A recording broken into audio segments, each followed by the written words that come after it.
বিসমিল্লাহির রহমানির রহিম। অনারেবল ইসলাম প্রিয় তৌহিদি ভাই ও বোনেরা, আসসালামু আলাইকুম। বিশ্বের যে প্রান্ত থেকে আমার বাংলা কোরআন পাঠ অনুষ্ঠানটি দেখছেন, ডিজিটাল বায়োকেমিক মেডিকেল সায়েন্স হসপিটালের পক্ষ থেকে সকল দর্শক শ্রোতাদেরকে জানাচ্ছি আন্তরিক অভিনন্দন। আজ আমি পাঠ করব সূরা আন নাহল, আয়াত ৪১ থেকে ৫০ পর্যন্ত। আয়াত ৪১। মনে রেখো, যারা আল্লাহর পথে হিজরত করেছে, বিশেষ করে ঈমান আনার কারণে তাদের উপর অত্যাচার হওয়ার পর আমি নিশ্চয়ই তাদের এই পৃথিবীতে উত্তম আশ্রয় দেব, আর আখিরাতের প্রতিদান তা তো এর থেকে অনেক বেশি শ্রেষ্ঠ। কত ভালো হতো যদি তারা কথাটা জানত। আয়াত ৪২। যারা বিপদে ধৈর্য ধারণ করে এবং আল্লাহর উপর নির্ভর করে, তাদের জন্যে আখিরাতে অনেক প্রতিদান রয়েছে। আয়াত ৪৩। হে নবী, আমি আপনার আগে এ মানুষদের মধ্য থেকে কিছু ব্যক্তিকে রাসূল বানিয়ে প্রেরণ করেছি, যাদের উপর আমি ওহী পাঠিয়েছি। অতএব যদি তোমরা না জানো, তাহলে কিতাবধারীদের জিজ্ঞেস করো। আয়াত ৪৪। এসব নবীকে আমি স্পষ্ট দলিল প্রমাণ ও কিতাব সহকারে পাঠিয়েছি।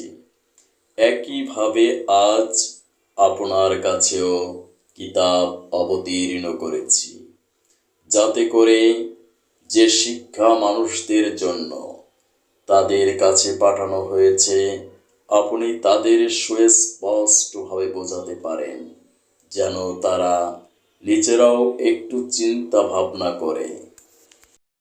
আয়াত ৪৫। যারা আল্লাহ তাআলা ও তার রাসূলদের বিরুদ্ধে হীন চক্রান্ত করে, তারা কি এ বিষয়ে নিশ্চিত নিরাপদ হয়ে গেছে যে আল্লাহ তাআলা এজন্য তাদের ভূগর্ভে ধসিয়ে দেবেন না, কিংবা এমন কোনো দিক থেকে তাদের উপর শাস্তি এসে আপতিত হবে না, যা তারা কখনো চিন্তাও করতে পারেনি। আয়াত ৪৬। কিংবা তাদের তিনি এমন সময় পাকড়াও করবেন যখন তারা চলাফেরা করতে থাকবে, এরা কখনোই তাকে তার কোনো কাজে অক্ষম করে দিতে পারবে না। আয়াত ৪৭। অথবা এমন হবে যে প্রথমে তিনি তাদের কিছু দূর চলার অবকাশ দেবেন, অতঃপর পাকড়াও করবেন।